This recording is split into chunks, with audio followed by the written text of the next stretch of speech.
বাংলাদেশ সহ মধ্যপ্রাচ্যে আজকের জ্বালানি যে সংকট দেখা দিয়েছে, বৈশ্বিক যুদ্ধ এবং বিশেষ করে অস্থিরতা উত্তেজনার মধ্য দিয়ে আমরা দেখতে পাচ্ছি বাংলাদেশে জ্বালানি তেলের বড় সংকট দেখা দিয়েছে। প্রতিদিনে মানুষ জ্বালানি তেলের জন্য আজকে সর্বত্র আমরা লম্বা লাইন দেখতে পাচ্ছি, রাতের পর রাত সেখানে দাঁড়িয়ে থাকার ঘটনা ঘটছে। এবং ইতিমধ্যেই আমাদের শুধুমাত্র যারা গাড়ি আছে তাদের মধ্যে সে অস্থিরতা না, বরং শিক্ষা প্রতিষ্ঠান, কলকারখানা, বিভিন্ন তেলের সাথে সম্পৃক্ত বলতে গেলে আসলে সবকিছুই এই সমস্যাগুলোর কারণে সর্বত্র অস্থিরতা দেখা দিয়েছে।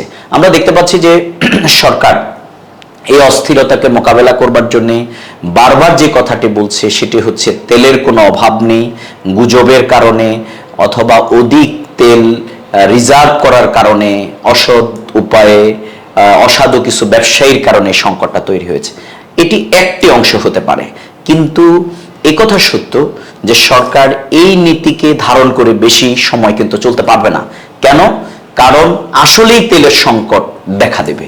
সুতরাং সরকারকে এই ব্যাপারে কার্যকর উদ্যোগ গ্রহণ করতে হবে।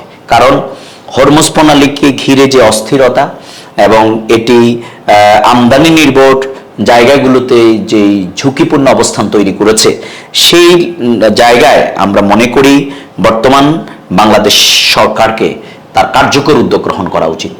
এই জন্যেই, কারণ বাংলাদেশ এটি শিল্প কারখানা, কৃষি, অনেক বলা যায় তেলের সাথে সম্পৃক্ত অনেক আমাদের অবস্থান রয়েছে এবং বলা যায় প্রায় 20 কোটি মানুষের এই বাংলাদেশ।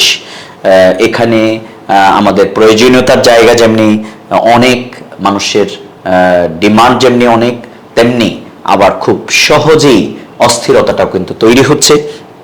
এবং এর অন্যতম কারণ হচ্ছে প্রতিবেশী রাষ্ট্রগুলোতেও এখানে তেল পাচার হয়ে যাওয়ার ঘটনাটা ঘটতেছে, আমরা খবর পাচ্ছি সরকারি মাধ্যমে যেটি বলা হচ্ছে।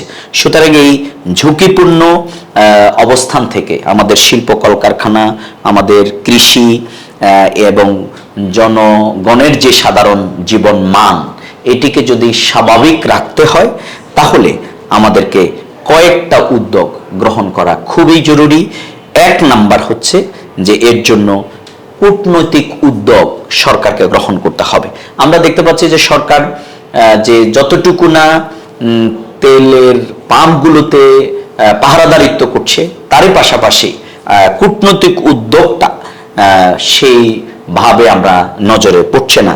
এই জন্যেই সরকারকে ঢাকায় নিযুক্ত রাষ্ট্রদূত সহ বিভিন্ন পর্যায়ের স্টেক হোল্ডারদের সাথে এই ব্যাপারে জরুরি বৈঠক করা প্রয়োজন। বিকল্প জ্বালানি উৎস নিশ্চিত করার প্রয়োজন। 1 বা 2 অথবা তার অধিক বহুমুখী জ্বালানি আমদানি করার উদ্যোগ সরকারকে গ্রহণ করতে হবে।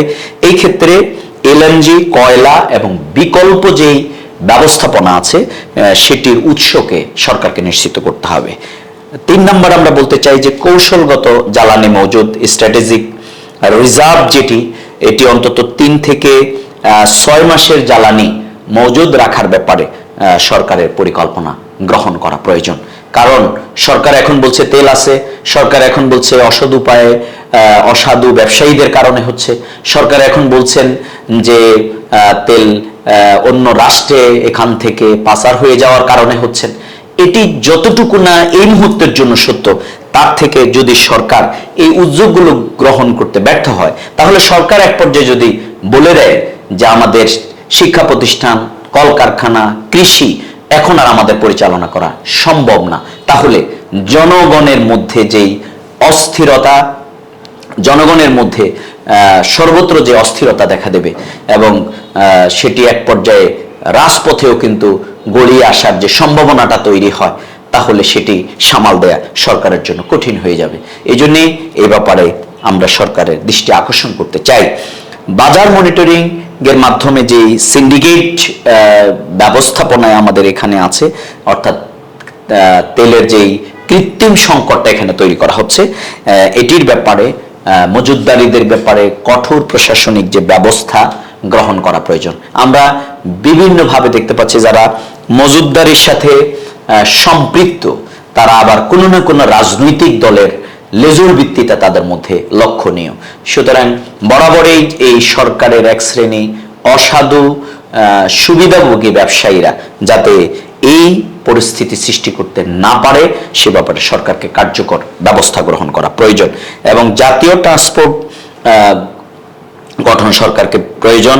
এই ক্ষেত্রে জ্বালানি বিশেষজ্ঞ, অর্থনীতিবিদ, কূটনীতিক এবং সরকার এবং বিরোধী দল সবাইকে মিলেই সরকার এই গোল টেবিলের আয়োজন করতে পারে। সরকারের উদ্যোগে এই পরিস্থিতিকে সামাল দেওয়ার জন্য মিটিং কল করা যেতে পারে। আমরা মনে করি এটি একটি অনেকটাই বৈশ্বিক উত্তেজনা, যুদ্ধ, অস্থিরতার মধ্যে বাংলাদেশও এর বাহিরে নয়। সুতরাং যেহেতু আমরা তেল আমদানি করে আমাদেরকে এগিয়ে যেতে হয়, আমাদের আজকে আমরা শুনেছি যে আমাদের শিক্ষামন্ত্রী বলছেন যে আমরা পর্যায়ক্রমে অনলাইনে ক্লাসের ব্যাপারে আমরা চিন্তা করছি। তার মানে হলো সরকার হয়তো উপলব্ধি করছে যে এই সংকট মোকাবেলায় সরকারকে বিভিন্ন মেজার গ্রহণ করা ছাড়া অল্টারনেটিভ কোনো পথ নেই। এই জন্য আমাদের সবকিছুর সাথে যে কথাটি আমরা তুলে ধরতে চাই যে বাংলাদেশে দীর্ঘদিন পর যে ঐক্যমতের জায়গাটা কিছুটা হলেও আমরা লক্ষ্য করছি। বিকল্প পন্থায় অর্থাৎ এখানে ভোটের ব্যাপারে যেমনি ইলেকশন ইঞ্জিনিয়ারিং অভিযোগ, কালো টাকার অভিযোগ, এখানে পেশি শক্তির অভিযোগ এবং প্রশাসনিক ইঞ্জিনিয়ারিং এর মাধ্যমে ক্ষমতা দখল করে নেবার যে আয়োজনের কথা বিরোধী দলের পক্ষ থেকে বলা হচ্ছে, তারপরে আমরা লক্ষ্য করছি যে বিরোধী দল দেশের স্বার্থে, দেশের জনগণের স্বার্থে এই রায়কে মেনে নিয়ে সহযোগিতা করছে। সুতরাং এই সুযোগটাকে সরকার কাজে লাগিয়ে নতুন আরেকটি অস্থিরতা যেন সৃষ্টি না করে। গণরায়, গণভোটের যে রায় সেটিকে পাশ কাটিয়ে সেটির প্রতি অবজ্ঞা, অশ্রদ্ধা দেখিয়ে নতুন রাজনৈতিক অস্থিরতা যদি তৈরি করবার চেষ্টা করা হয় তাহলে আসলে সরকারের বৈধতা নিয়ে যেমনি প্রশ্ন উঠবে, এই তেল, যুদ্ধ, অস্থিরতা, বৈশ্বিক অর্থনীতি এই সব কিছু মিলিয়ে আসলে আমাদের আধিপত্যবাদ এবং ফ্যাসিবাদ আমাদেরকে নতুন অস্থিরতার দিকে আমার মনে হয় নিয়ে যেতে চায়। সুতরাং সরকার এবং বিরোধী দল উভয়ে মিলে এই পরিস্থিতি মোকাবেলার জন্য আমাদের গণরায়ের প্রতি শ্রদ্ধা দেখিয়ে সংসদে তারা সেটি যেমনি বাস্তবায়ন করবে এবং আমাদের যে বৈশ্বিক যে সংকটের কারণে যে তেল সহ যে নানাবিধ প্রবলেমগুলো আছে সেগুলো সমাধানেও জাতীয় ঐক্যমতের ভিত্তিতে এগিয়ে যাবে সেটি আমরা প্রত্যাশা করছি।